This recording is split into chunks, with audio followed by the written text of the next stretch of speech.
This is not taking as long as I thought it would. But still, let's continue.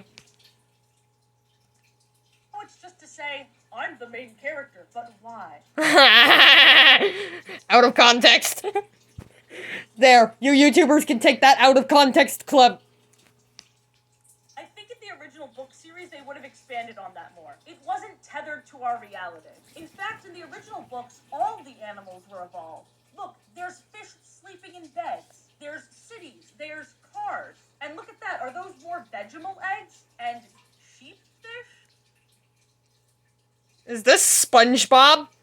The book's goofy world matched the goofy design. Now, I'm not poo-pooing science or animal facts. You know I love those. I just wish we could have magic and science in one. But I understand it might be difficult for kids to differentiate, but at the same time, you have Vegemals there, so... Before we move on to Octonauts Above and Beyond, I have to say, they've mentioned trash in the ocean and fishing, so those two sound like very human things, but I don't know. I really don't know if there are humans in the Octonauts world. If they are, they avoid them at all.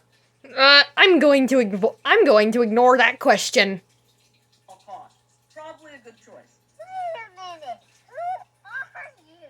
Episode 1, the octopod crashes and we meet a monkey named Pawnee who needs to help thirsty animals. The end of the episode establishes the new big team that this series is centered around. Captain Barnacles uses the Octo Agent Alert system to contact their new agents from around the world who will call on the OG Octonauts when they need help. We have Pawnee, who we just met, Pearl, Swimmington's sister, which is very sad. Swimmington?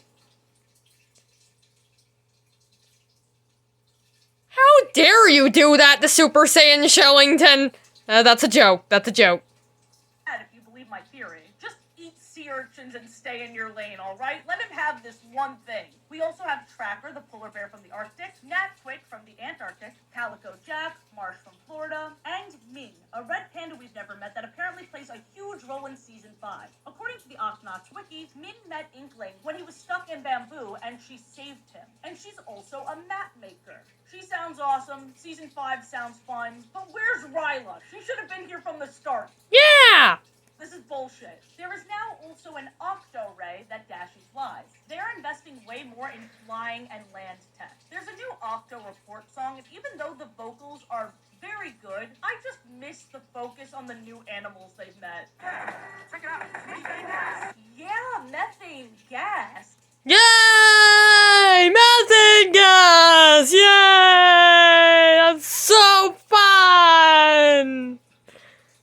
More like stinky ass. Where are the animal facts? Where's the dance circle? Or was since the end of Beetle Invasion, but it apparently debuted in Season 5. According to the wiki, it is said to be the second fastest Gup, with Gup B being the first. Oh, so it's useless. Some comments also say that it can shoot a grappling hook from its nose. I actually ended up finding the episode on YouTube, and I just have to rant. Quasi is so pissy about the Gup R. He is so protective and defensive over the Gup B.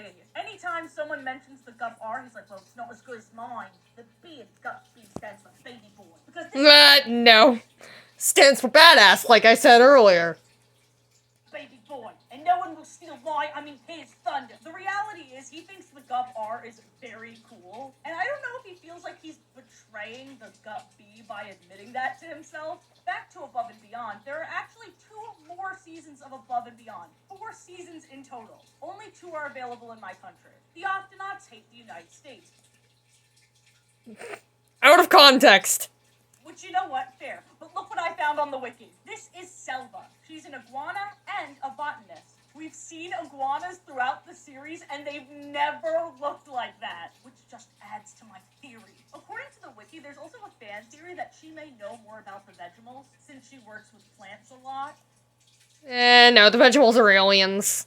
And I love that. If I had to guess where the Vegemals came from, because I have this evolution theory... Okay, let's hear the theory. It's probably not going to be alien, but let's hear it. Maybe when the eggs landed on the octopod, whatever the octopod is made out of caused this genetic fusion or transformation. Maybe they were just regular fish eggs, but the octopod made it evolve with them. I don't know, but I still think they're aliens.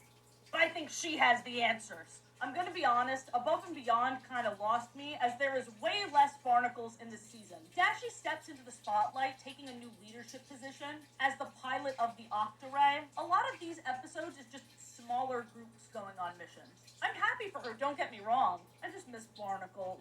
Captain, oh Captain, you are my new dad. Dashi's doing well, she's not doing bad. But I just miss you in the good old days. Above and Beyond, more like don't go away. Yes. Episode 4 is the first appearance of Terra Gup 1. There are many Terra Gups for land travel. In the Devil's Hole Pufferfish episode, we learn that Shellington's nephew, Periwinkle, is in the Otter Scouts, which connects to my superior species who evolved through their desire to help theory. In episode 5, Dashi's little sister Koshi becomes the first junior Octo agent. Check it out! Check it out! Desert flooding! Ugh, it's just not as good as Creature Report. In episode 6, Peso's little brother Pinto also becomes a junior Octo agent. I think it's because he met Koshi, and Koshi kind of spilled the beans that she's a junior Octo agent. Because if he didn't know what a junior Octo agent was, I'm not sure if they would have offered it to him. They want to be encouraging of the kiddos, but Pinto isn't, how do I say this nicely, helpful? Terragup 2 is able to roll into a ball like an armadillo, as seen in episode 7. Episode 7 is also the first time Barnacles went on a mission in this series. That took way too long. In the episode Bamboo Rescue, we even see how restless Barnacles is getting as his crew needs him less and less. The Octonauts now have multiple task forces working independently. A totally different vibe from the first series, where everyone would drop everything to save the same animal, or sometimes their own dang teammates. It seems like they've grown a lot since then. In episode 9, The Golden Mole, they're training Tracker in the Sahara Desert. And when he points out, I'm stationed in the Arctic, what am I doing here? Dashi and Quasi explain that he needs to be ready for anything. Which I kinda hate, because I thought the whole point of the agents were to report trouble wherever they are. That doesn't make sense. Not that they would be summoned to help with problems. That's the Octonauts' job. That's not an agent's job. What is the difference now? There is no differentiation. If Tracker's going to be part of the team, you might as well have him stay on the Octopod. This show has so much content, I might do a follow-up to this video one day in the form of a lore light, especially if more information is released about the Vegemals. I love these little freaks. Who's your favorite character? Let me know. My favorite character? When I was a kid, it was Peso. When I rejoined the fandom, it was Tweak. But now, Super Saiyan Shellington has stolen my heart.